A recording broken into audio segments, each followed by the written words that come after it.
مسلمين ومسيحيين ويزيديين بكل الألوان طرز القزح الكريم.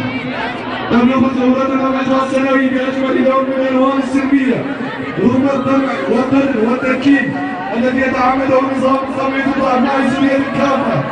ورغم ذلك التزمت السلمية بهذه كافة المحاولات التي جرت وتجري لاقتحامها في أطول الحروب والتهدئة.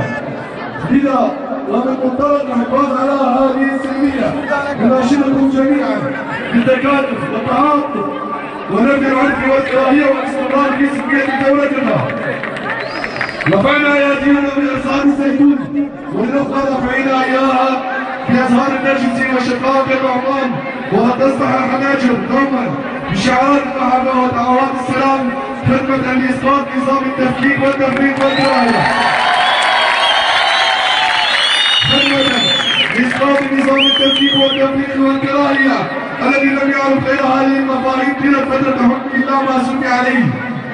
كما أننا نتوجه بالنداء إلى أبناء محافظتنا ممن يؤدون الخدمة الإسلامية بالامتناع عن هدم أي قطرة دم سوريا بريئة مسالمة.